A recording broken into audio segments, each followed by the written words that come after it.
예수 그리스도로 하나님 말씀 증거하겠습니다. 오늘 하나님 말씀 요한계시록 9장 1절에서부터 12절 말씀 보시겠습니다.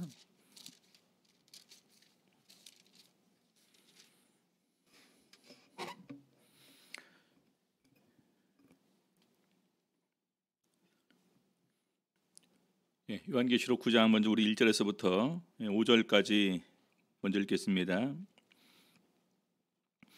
다섯째 천사가 나팔을 불매 내가 보니 하늘에서 땅에 떨어진 별 하나가 있는데 저가 무저갱의 열쇠를 받았더라. 저가 무저갱을 여니 그 구멍에서 큰 풀무의 연기 같은 연기가 올라오매 해와 공기가 그 구멍의 연기로 인하여 어두워지며 또 황충이 연기 가운데로부터 땅 위에 나오매 저희가 땅에 있는 전갈의 권세와 같은 권세를 받았더라. 저희에게 이르시되 땅에 풀이나 푸른 것이나 각종 수목은 해하지 말고 오직 이마에 하나님의 입맞지 아니한 사람들만 해하라 하시더라. 그러나 그들을 죽이지는 못하게 하시고 5달 동안 괴롭게만 하게 하시는데 그 괴롭게 함은 전갈이 사람을 쏠 때의 괴롭게 함과 같더라. 오늘 이 시간에는 5번째 나팔을 같이 살펴보시면서 우리 하나님의 구속의 역사를 같이 이렇게 살펴보도록 하시겠습니다. 먼저 우리 1절 보게 되면은요, 다섯째 천사가 나팔을 불매 내가 보니 하늘에서 땅에 떨어진 별 하나가 있는데 이 별에 관해서 두 가지의 견해가 있습니다. 이제 첫째는 이제 그 천사나 하나님의 사자다 이렇게 하는 견해가 있고요. 또 하나는 타락한 천사, 다시 말해서 사단, 마귀 이렇게 보는 견해가 있습니다. 어떻게 보는 게 좋을까요? 하늘에서 땅에 떨어진 별 하나가 있는데 그래서 이제 초점을 좀 맞춘 부분이 떨어졌다라는 부분을 이렇게 얘기를 합니다. 보통 이제 하나님의 파송을 받아서 이렇게 오는 존재는요, 그냥 하나님께서 보내심을 받아서 왔다 또는 내려왔다 이렇게 표현을 쓰는데 떨어졌다라는 것은 이것은 쫓겨난 겁니다. 그렇죠. 그래서 우리가 보통 이런 부분에서 그냥 그 사단이라 이렇게 이제 생각을 좀 하고 있고요. 또 저가 무저갱의 열쇠를 받았다라고 하는 것은 이 무저갱의 열쇠를 주관하는 존재가 원래는 아니다. 그런 권세가 없다라는 것입니다. 그럼 원래 이 무저갱의 문을 엿고 닫을 수 있는 권세는 다른 분이 갖고 있겠죠. 그분이 일시적으로 주었다. 이렇게 이해할 수가 있을 것입니다. 그렇죠? 자, 그래서 우리 건너뛰어서 그 이사야서 14장 12절에서부터 보시겠습니다. 이사야서 14장 12절.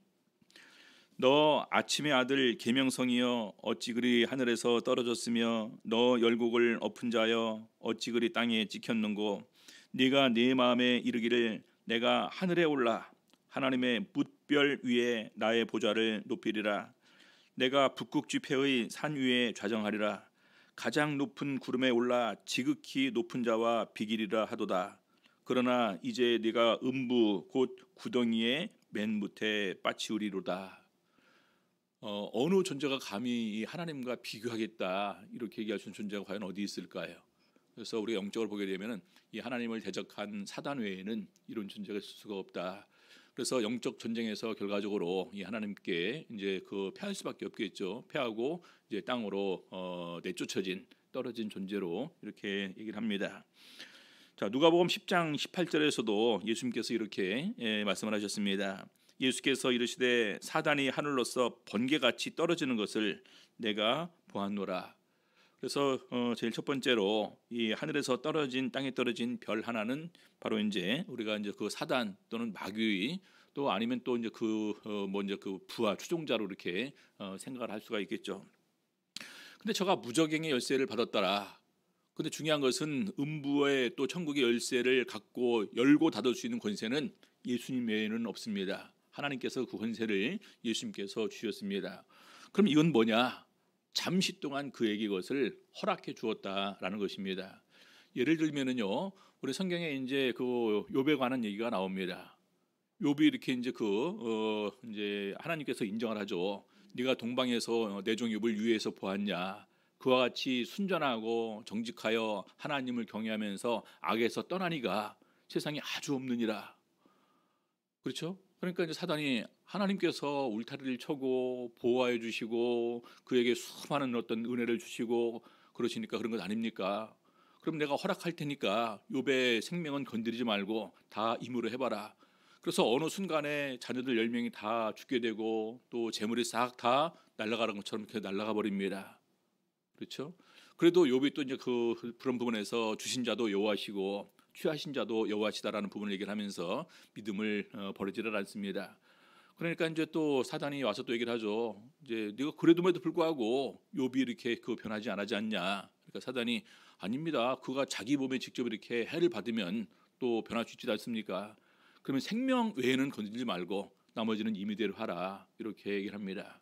그래서 막 이렇게 몸에 욕창이 나고 가렵고 막 그래서 얼마나 그것이 가려움이 심했으면 제 가운데 앉아서 기와로 긁었다라고 이렇게 얘기를 합니다. 우리 이제 가끔가다 보게 되면은 이제 그 노인들 되면서 특히 이제 가려움증이 심해지지 않습니까? 그러면 이제 뭐 손톱으로 긁는 것도 여기에서 그냥 칼 같은 걸로 갖고 막 그렇게 긁어요. 그냥 그 피가 그냥 맺힐 때까지 긁습니다. 근데 온 몸이 그랬다 생각할 때 얼마나 고통스러울까.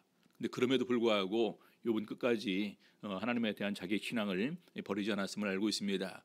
그래서 그것을 보면서 우리 사람의 고난이 그냥 우리 항상 죄 때문에 우리가 허물 때문에 이렇게 오는 것이 아니라 사단의 공격으로도 올 수가 있다는 사실을 우리는 그 부분을 통해서 알 수가 있는 것입니다.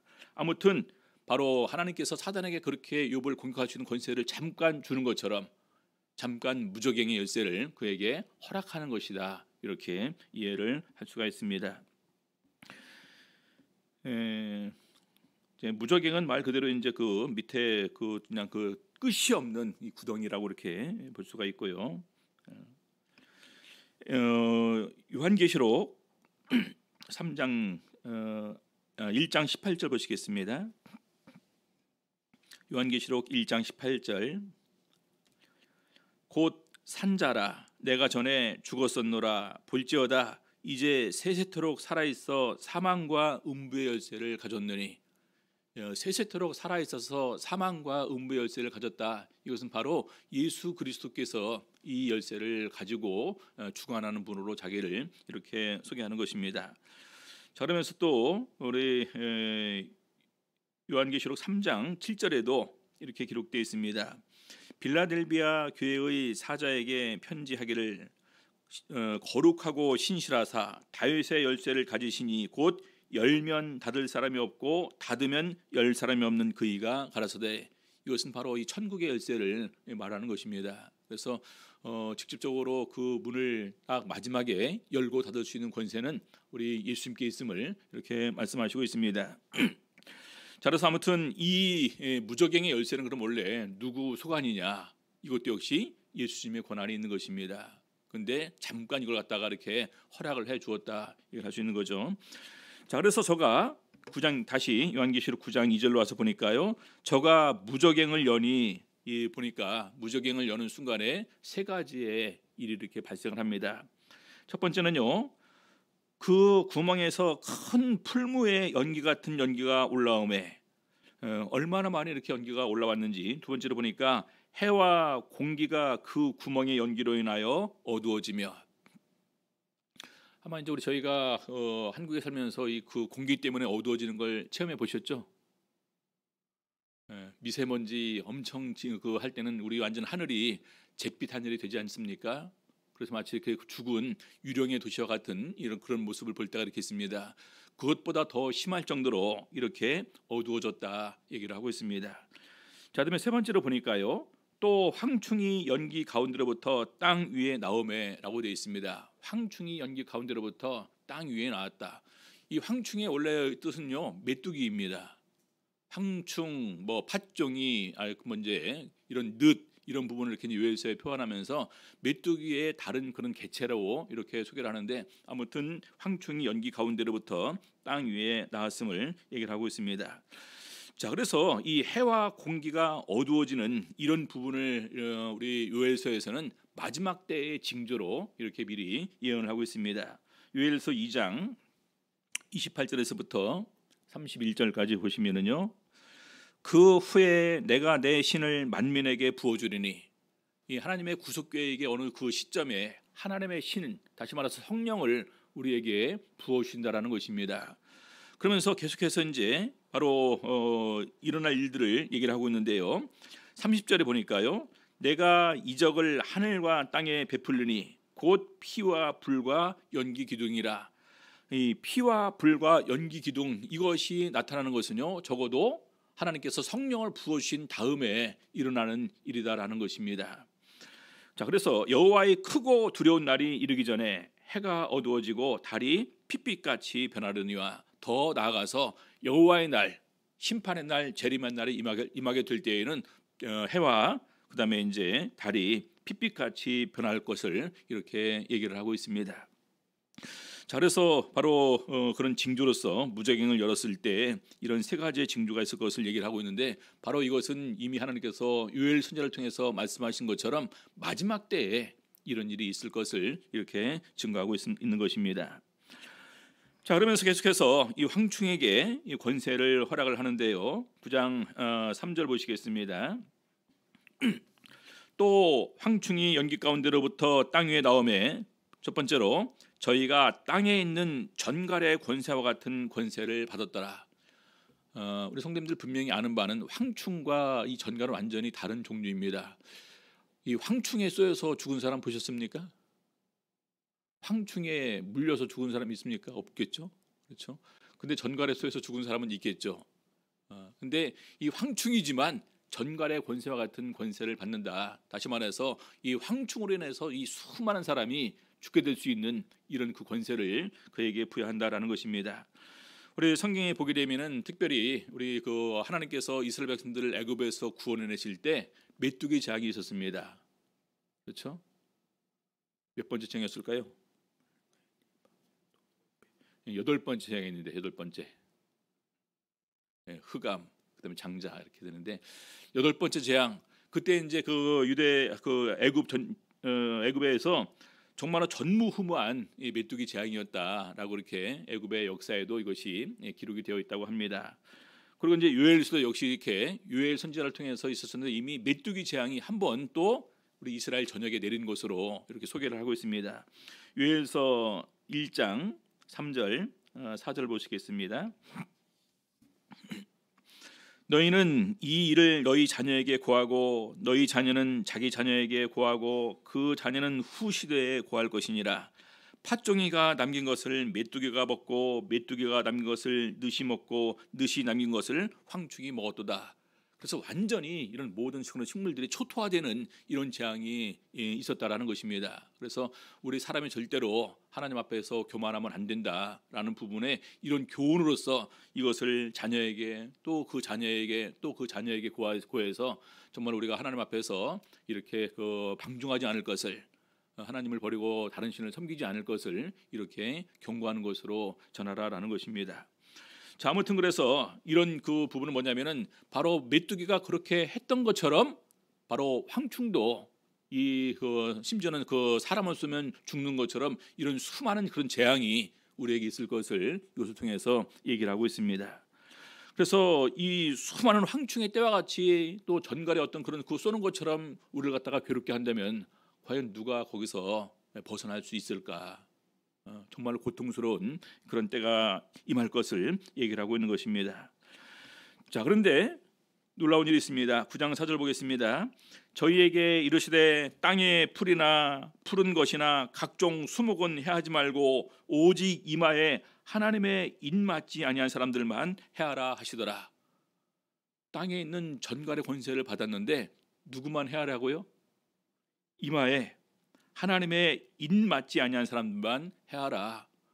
그러면 인맞은 사람들만 보호를 받는 거죠. 이 일을 언제 칩니까? 6째 인을 떼고 나서 먼저 14만 4천을 인치는 내용이 나오고 그 후반부에 흰 옷 입은 많은 무리, 큰 환란에서 나오는 자들을 이렇게 얘기를 하고 있습니다. 그래서 우리가 보통 이 나팔의 그런 재앙을 이 환란의 기간으로 보게 된다면은 우리가 이제 그 5번째, 6번째, 7번째 재앙은 환란의 후반기로 넘어가는 큰 환란으로 이렇게 이해를 합니다. 그래서 이런 환란을 끝나고 나서 이제 흰옷 입은 많은 무리가 나오지 않습니까? 그럼 결과적으로 이 환란에서 누가 하나님의 보호를 받을 수 있는가? 누가 구원에 참여할 수 있게 되는가? 바로 그것은 성령으로 인친 사람들, 인친 사람이 보호를 받는다라는 것입니다. 그래서 여기 보니까 땅에 풀이나 푸른 것이나 각종 수목은 해하지 말고 이마에 하나님의 인 맞지 아니한 사람들만 해하라. 어떻게 이런 일이 일어날 수 있을까요? 우리는 물론 이제 그 전쟁을 통해서 생화학 무기 세균전이 시작되게 되면 이제 그 뭐 풀이나 이런 것은 전혀 영향받지 않고 이제 사람만 죽는다고 이렇게 얘기를 하기도 합니다. 근데 그 사람 죽이는 데 있어서 어떤 사람은 죽이고 어떤 사람은 안 죽이고 이렇게 구별해서 이렇게 할 수 있을까요? 그렇죠? 근데 여기서는 보니까 하나님의 인 맞은 사람은 보호를 받는다라는 것입니다. 그래서 우리 성도님들 분명히 기억할 것은요, 우리가 구원의 시작 자체가 하나님께서 특별히 우리를 죄를 용서해 주시고 십자가의 보혈로 우리 죄를 씻어주심과 함께 아울러 성령을 우리에게 부어 주십니다. 우리 안에 거하시면서 우리를 하나님의 자녀로 삼아 주시게 되는데, 바로 그런 부분이 우리 긍정으로 하나님의 안에서 진리와 성령으로 예배를 드릴 수 있을 뿐만 아니라 나중에 우리가 우리 인간의 모든 욕망을 또한 성령으로 이길 수 있는 그런 도움을 우리들에게 주십니다. 더 나아가서 마지막 때 말세에 일어날 대환란에서도 특별한 하나님 보호하심을 입을 수 있는 것이 성령이라는 것입니다. 그래서 우리가 신약시대에 신앙생활을 하면서 성령 받지 않고 신앙생활을 한다? 이거 자체가 말이 안 되는 얘기입니다. 그렇죠?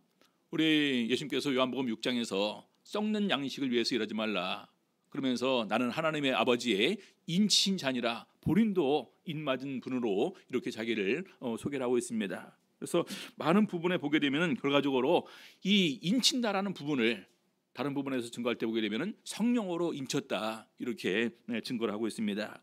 에베소서 1장 13절 보시겠습니다. 에베소서 1장 13절. 그 안에서 너희도 진리의 말씀 곧 너희의 구원의 복음을 듣고 그 안에서 또한 믿어 약속의 성령으로 인치심을 받았으니. 뭘로 인치심을 받았다고요? 약속의 성령으로 인치심을 받았다는 것입니다. 언제까지 인치심 받는 것이 효력이 있을까요? 에베소서 4장 30절 보니까요, 하나님의 성령을 근심하게 하지 말라. 그 안에서 너희가 구속의 날까지 인치심을 받았느니라. 구속의 날까지, 하나님의 구속의 계획이 완성될 때까지 우리가 인치심을 받은 존재로 쭉 나가는 것입니다. 근데 결과적으로 나중에 이 성령을 귀하게 여기지 않고 이 성령이 떠나가는 경우도 있겠죠. 그래서 데살로니가 전서에 보게 되면 성령을 소멸치 말며라는 말씀도 있습니다. 그래서 이것은 우리가 하나님의 구속 안에서 이 성령이 얼마나 귀한 것인지를 모르는 사람들이 정말 성령을 소홀하게 가볍게 생각함을 통해서 이것이 떠나가는 경우를 종종 보게 됩니다. 자, 계속해서 요한계시록 9장 5절 보시겠습니다. 그러나 그들을 죽이지는 못하게 하시고 5달 동안 괴롭게만 하게 하시는데 그 괴롭게 함은 전갈이 사람을 쏠 때의 괴롭게 함과 같더라. 근데 해하는데 죽이지는 말라라는 것입니다. 그러면서 5달 동안 괴롭게만 한다라는 거예요. 그래서 보니까 기간이 있습니다. 5번째 나팔 그 재앙의 기간은 몇 달이라고요? 5달. 그래서 이제 가만히 보니까 어떤 분들은 화니까 제1차 세계대전, 제2차 세계대전 옛날에 그렇게 이제 해석을 하셨었죠. 1차 세계대전이 언제부터 언제까지였죠? 1914년부터 1918년까지였습니다. 그러고 나서 한참 지나서 2차 세계대전은요 1939년부터 1945년까지였어요.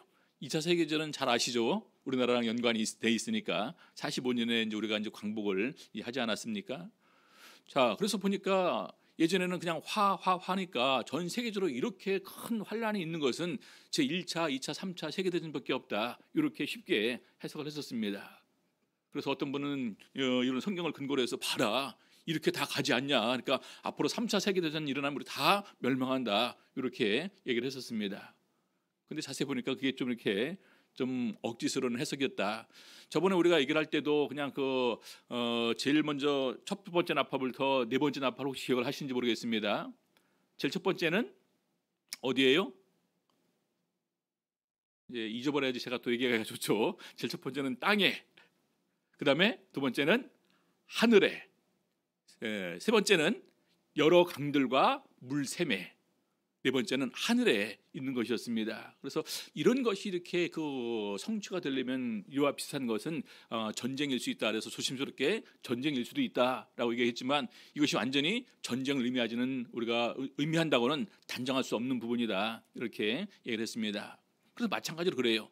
이 황충이 우리 구약 시대는 주로 뭐라고 표현되냐면요, 바벨론의 이런 침략으로 표현이 되기도 합니다. 그것을 염두에 두고 이스라엘 백성들에게 예언을 하기도 해요. 그래서 이것도 전쟁이지 않을까 생각을 하는데, 아무튼 뭐 이렇게 전쟁으로 보고 싶으면 보시고, 또 그렇게 두는 것이 무리하다 싶으면 일단 이렇게 보류해 두시면 됩니다. 그렇죠?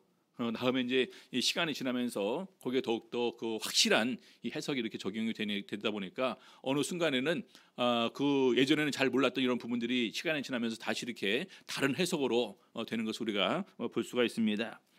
자, 그래서 기간은 5달 동안이고 괴롭게 함이 전갈이 사람을 쏠 때에 괴롭게 함과 같더라. 전갈이 한번 쏘여 보셨습니까? 안 쏘여 보셨으니까 모르시죠, 그렇죠?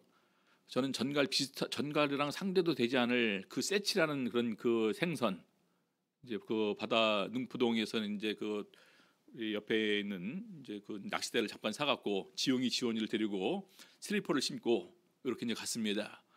그래서 이제 애들 앞에 저도 이렇게 멋지게 폼을 잡아야 되지 않습니까? 딱 던져갖고 왔어요. 딱 잡으려고 하니까 옆에 있는 낚시꾼이 그거 잡으면 안 돼, 이거 쏘는 거예요, 그러더라고. 그래서 이제 얼른 놓고 이제 그 사람이 하는 말이 그냥 바늘 잘 빼고 그냥 차서 바다에 빠뜨리라고. 그래서 바늘을 빼는 것까지는 됐습니다. 그러고 나서 그냥 발로 그냥 팍 차버리는데 요때가 그걸 갖다가 딱 세운 거예요, 비늘을 갖다가. 근데 그것이 엄지 발가락에 쏘였습니다. 한 세 군데 구멍이 이렇게 뻥 이렇게 이제 찔렸어요. 근데 어느 순간에 보니까 마비되기 시작하는 겁니다. 그래서 더 이상 이제 낚시를 할 수 없어갖고 야 그냥 가자 하니까 애들은 뭘 모르니까 아빠 이제 우리가 시작도 안 했는데 오자마자 왜 가냐고. 그래서 야 지금 아빠가 지금 낚시할 때가 아닌 것 같다. 그래서 이제 갔다 와서 우리 교회에 이제 낚시를 자주 하시는 분들이 계시니까 그분들한테 전화를 해봤습니다. 그러니까 이제 하는 말이 목자님 그거 새치인데 그냥 심하면 병원에 가서 주사 맞으셔야 되고 나중에 쫙 계속해서 그냥 온몸이 마비되는 것 같다가 시간이 지나면 쫙 풀리기 시작합니다. 이제 그렇게 얘기를 하더라고요.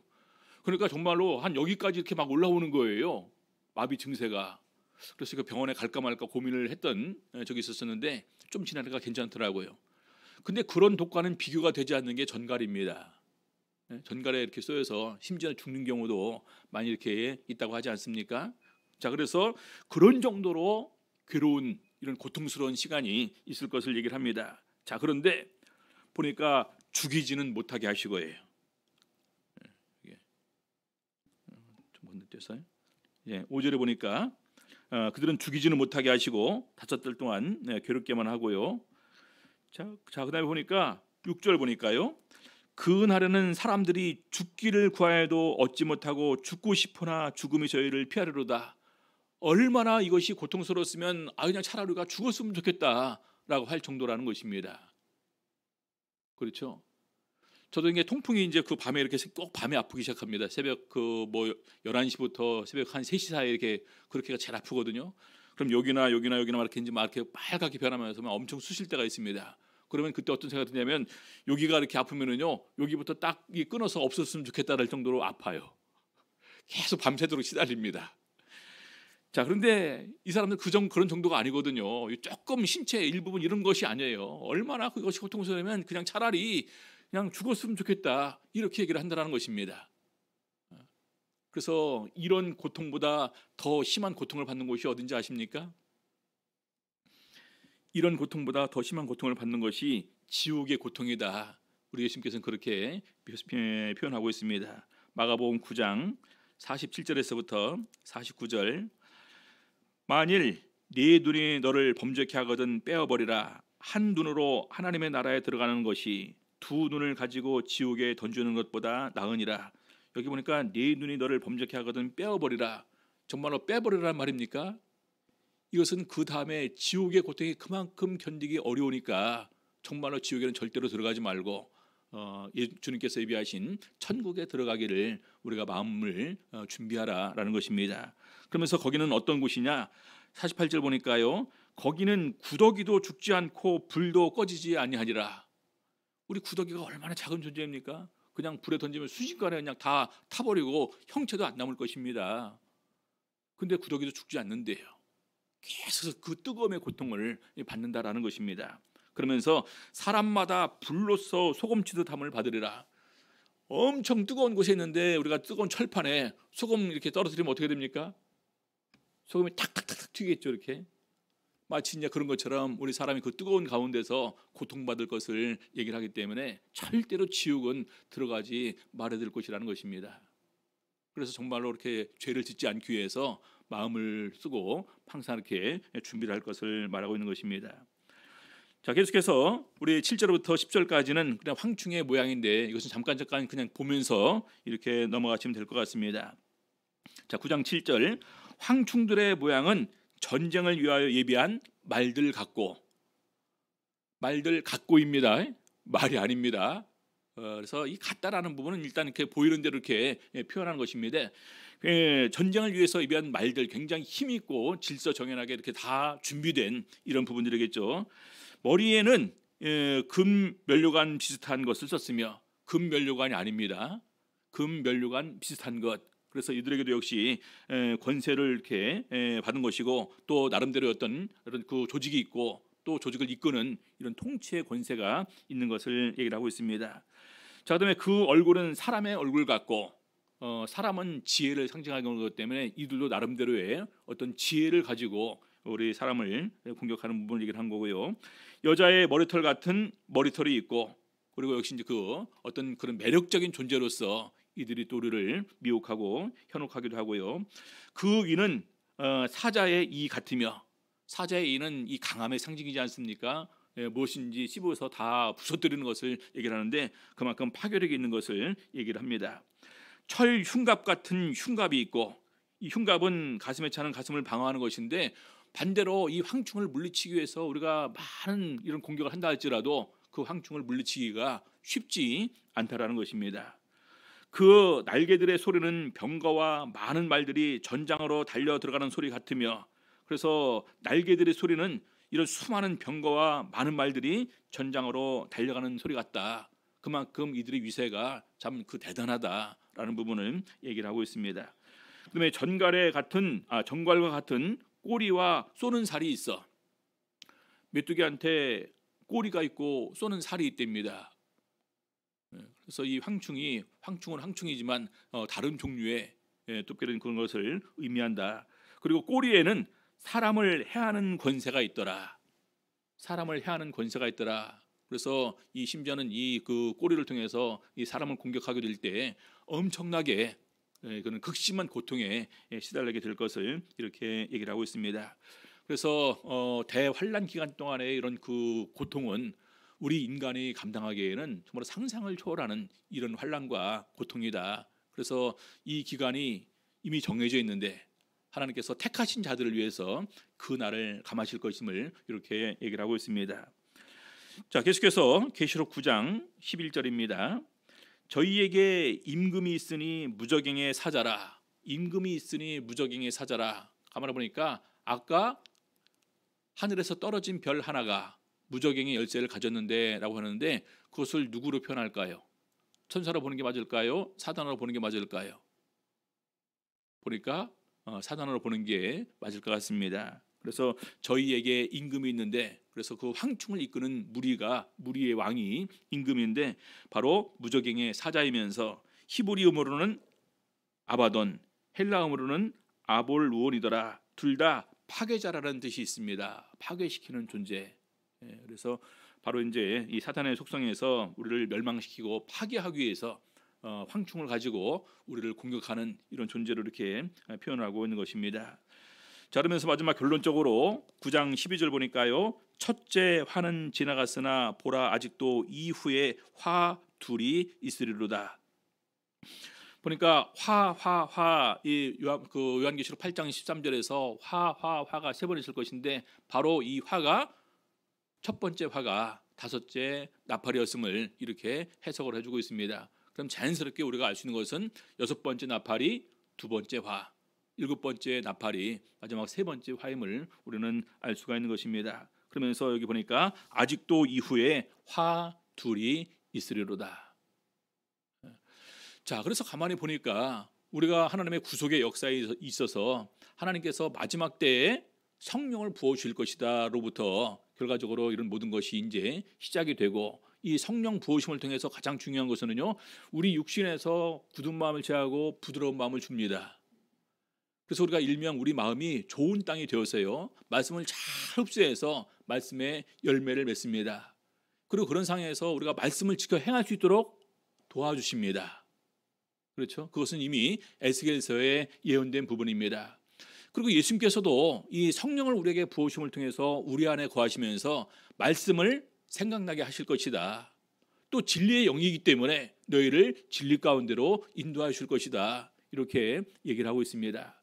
그리고 우리가 살아가는 가운데서 계속해서 육신의 본능과 어떤 그런 성령의 기대에 충돌을 되는 이런 삶을 살게 될 것인데, 육신대로 살면 반드시 죽을 것이로되 영으로서 몸의 행실을 죽이면 살리라. 육신의 소욕은 성령을 거스르고 성령의 소욕은 육신을 거스르면서 서로 이렇게 대적한다라고 얘기를 하는데, 누가 이깁니까?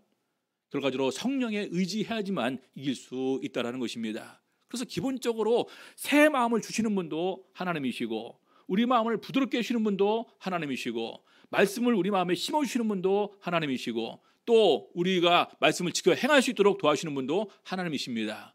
성령으로 이렇게 해주시는 겁니다. 근데 보니까 환난의 기간 전에 바로 먼저 성령으로 인치는 작업을 다 하십니다. 그러고 나서 환난 가운데서 어떻게 합니까? 인치기까지 해야 하지 말라. 그리고 그 다음에 보니까 인 맞지 아니한 사람들만 해하라, 이렇게 말씀을 하십니다. 그래서 우리가 마지막 때에 성령 받은 것이 얼마나 귀하고 소중한 것이냐. 그래서 우리가 중요한 것은 바로 이 성령 안에서 우리가 항상 깨워서 기도하는 것, 성령으로 깨어있는 것이 무엇보다도 중요하다는 것을 우리가 알 수가 있습니다. 우리 성도님들, 코로나 시대가 되다 보니까 예배 시간을 좀 이렇게 이제 좀 짧게 하고 말씀도 좀 짧게 하다 보니까 전체적으로 기도 시간도 찬양 시간도 짧아집니다. 그래서 그것은 우리 성도님들이 더욱더 집에서 기도할 때, 혹시 또 교회에 나오시면은 더욱더 충만한 영적인 깊은 교제를 할 수 있는 이런 그 성령으로 깨어 있는 이런 기도를 많이 하셔야 됩니다. 그러지 않으면은요, 마지막 때에 결과적으로 우리에게 주신 성령의 전체점사를 이렇게 이제 약해져서 성령이 떠나 심지어는 이렇게 이제 또 떠나가 버리기까지 하면은 나중에 어떻게 합니까? 그렇죠? 그래서 전체적으로 보게 될 때 이 구속과 이 성령은 너무나 중요한 것입니다. 하나님의 자녀로 인정받는다는 것이 얼마나 귀한 것입니까? 천국의 시민권을 가지고 있는 것이 얼마나 소중한 것입니까? 그래서 우리가 더욱더 성령 안에서, 무시로 성령 안에서 깨어서 기도하는 가운데에서 정말 마지막에 이런 큰 환난들을 능히 다 이길 수 있는 우리 성도님들 다 되시기를 우리 주 예수 이름으로 바랍니다. 찬양하시겠습니다.